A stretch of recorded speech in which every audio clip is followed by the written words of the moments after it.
दादा बोलले ना, दादा भेटे ना, काही केल्या धनुभाऊवर व्यक्त होईना. गोत्यात येताच हात जोडले. बीड जिल्ह्यातील मस्साजोग गावचे सरपंच संतोष देशमुख यांच्या हत्या प्रकरणात आणि पवनचक्की प्रकल्पाच्या खंडणी प्रकरणात मंत्री धनंजय मुंडे यांचे निकटवर्ती वाल्मिक कराड यांचे नाव आले. विरोधकांनी साहजिकच उपमुख्यमंत्री आणि राष्ट्रवादीचे पक्षप्रमुख असलेल्या अजित पवार यांच्याकडे धनंजय मुंडे यांच्या राजीनाम्याची मागणी केली. केवळ विरोधकच नाही तर महायुतीमधील प्रमुख पक्ष असलेले भाजप आमदारांनी देखील धनंजय मुंडे यांच्या गुन्हेगारीचे बरबटलेल्या राजकारणावर प्रकाशझोत टाकत त्यांना मंत्रिपदावरून हटवण्याचा आग्रह धरला. गेल्या 20 दिवसांपासून मराठवाड्यासह संपूर्ण राज्य बीड हत्याकांडातील आरोपींचे अटक आणि देशमुख कुटुंबांच्या न्यायाकडे डोळे लावून बसलेले असताना उपमुख्यमंत्री अजित पवार यांनी मात्र मौन व्रत धारण केल्याने आश्चर्य व्यक्त होत आहे. त्यामुळे ऐरवी कणका आणि वादाचा पक्का अशी ओळख असलेल्या अजितदादांनी धनंजय मुंडे गोत्यात आल्याने त्यांच्या डोक्यावरील आशीर्वादाचा हात काढला आहे की काय, अशी चर्चा राजकीय वर्तुळात सुरू आहे.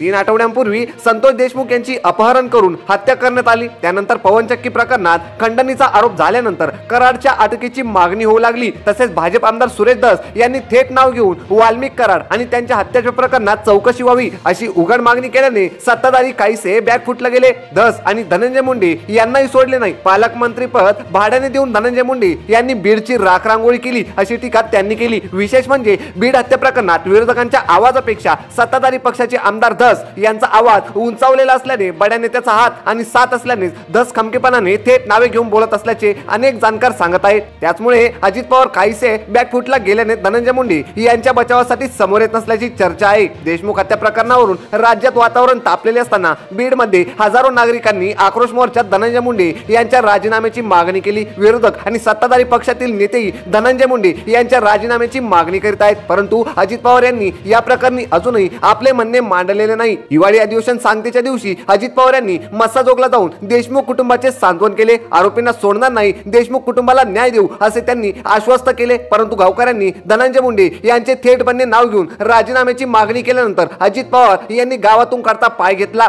अजित पवार यांच्या सांत्वन भेटीवरही अनेकांच्या संमिश्र प्रतिक्रिया होत्या. देशमुख कुटुंबाच्या सांत्वन भेटीनंतर अजित पवार या प्रकरणावर एकही शब्द बोलले नाहीत. एरवी पुणे, मुंबई, बारामती जिथे जाईल तिथे अजित पवार पत्रकारांच्या प्रश्नांना सामोरे जातात. परंतु गत सप्ताहापासून अजित पवार सार्वजनिक कार्यक्रमांतही दिसत नसल्याने ते परदेशात गेले असावे अशी चर्चा आहे. धनंजय मुंडे यांच्यावर होत असलेल्या आरोपांमुळे पक्षाची बदनामी होत असल्याचा सूर पक्षात आहे. त्यामुळे अजित पवार या प्रकरणावर मौन धारण करून आहेत असे सुचवून पोलीस चौकातील तथ्य समोर आल्यानंतर पक्ष आणि बाजूला मांडेल असे राष्ट्रवादीतील सूत्रांकडून सांगण्यात आले. तर याबद्दल तुमचं मत आम्हाला कमेंट करून नक्की सांगा आणि असेच माहितीपूर्ण व्हिडिओ बघण्यासाठी आपल्या मराठी पॉलिटिक्स चॅनलला सबस्क्राइब करायला विसरू नका.